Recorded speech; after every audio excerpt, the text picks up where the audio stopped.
ये चल के चुरावल जी बगीचा में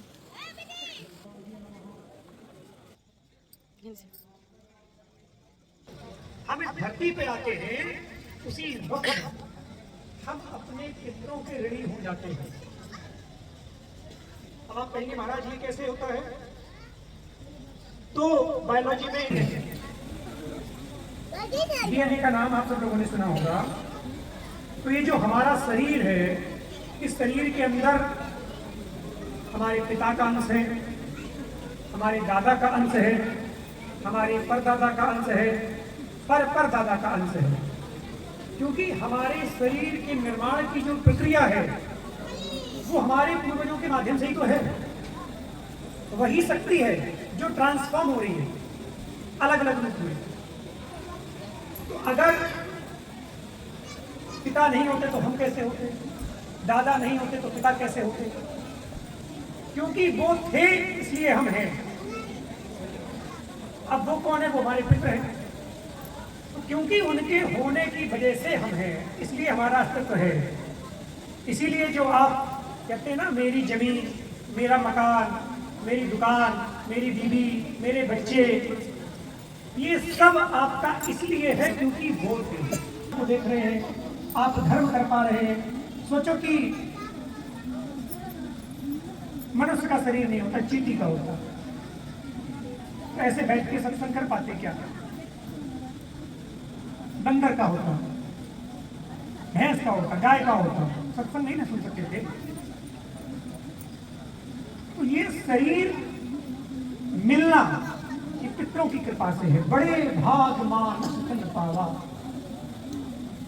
पितरों की कृपा से ये शरीर मिला है। इसलिए हर अमावस्या को हर व्यक्ति को अपने पितरों को प्रणाम अवश्य करना चाहिए। और जिन घर में पितृ खुश रहेंगे उस घर में कभी लंबी बीमारी नहीं आ सकती है। उन घरों के बच्चे कभी बिगड़ नहीं सकते हैं, संस्कार विहीन नहीं हो सकते हैं। उस घर में कभी धन की, उसमें हर समय कुछ ना कुछ नया खाने का आ जाता है। एक ना एक मार्केट में पकड़ लेता है। कभी फिंगर चिप्स पकड़ लेगा, कभी मोमोज पकड़ लेगा, कभी गोलगप्पे पकड़ लेंगे, कुछ ना कुछ पकड़ लेता है हमारे युवा पीढ़ी को। अब भगवान जाने, पहले कुछ दिनों पिज्जा ने खूब अत्ती मचाई, अब थोड़ा कम हो गया, लेकिन है भी। अभी आजकल मोमोज चल रहे हैं नंबर 1 पर, वो ट्रेंडिंग में। तो भाई ऐसे में सतम जीवी विसर्जा हो ही नहीं सकता, असंभव। मनुष्य की जो पाचन शक्ति होती है वो सबसे ज्यादा कमजोर होती है। सबसे ज्यादा पाचन शक्ति कमजोर होती है श्रावण और भादों के महीने में। तब अब व्यक्ति तो बिगड़ खाए मानेगा नहीं, क्योंकि वो बहुत सारे लोग तो जिंदा ही खाने के लिए। तो बोले क्या करें, ये ऐसे नहीं मानेंगे। बोले काम करो, इनको लालच दे दो। तो उन्होंने क्या किया? बोले काम करो यार, आदमी को नहीं औरतों को भूखा रखो। बोले ये औरतें भूखे रहेंगी तो ये खुद ही खाना नहीं बनाएंगी, घर में आदमी अपने आप भूखा रह जाएगा। भाई आदमी तो वैसे ही आलसी है। तो कहे अच्छा ठीक है, चलो तुम्हारा व्रत है तो हम क्या रोटी बनाएंगे, हम भी व्रत ही है, जो तुम खाओगी सो हम खा लेंगे। तो हमारे लोग बड़े समझदार थे।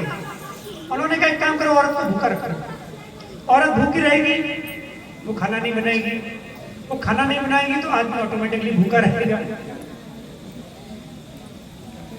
तो ये जो व्रत रखाए गए हैं, ये व्रत भी इसलिए है कि आप अपने पेट को रेस्ट दे सके।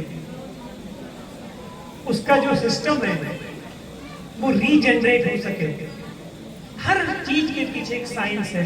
देखो पूरे साल में सबसे ज्यादा व्रत आषाढ़ के महीने से लेके और कुंवार के महीने तक होते हैं। और यही वाला जो टाइम होता है, इसी समय सबसे ज्यादा वायरल इन्फेक्शन होते हैं, इसी समय बात की प्रवृत्ति सबसे ज्यादा होती है, इसी समय जिन लोगों को साइनस का प्रॉब्लम होता है सबसे ज्यादा होता है। कब से? ये श्रावण भादो और कुंवार, ये 3 महीने सबसे ज्यादा।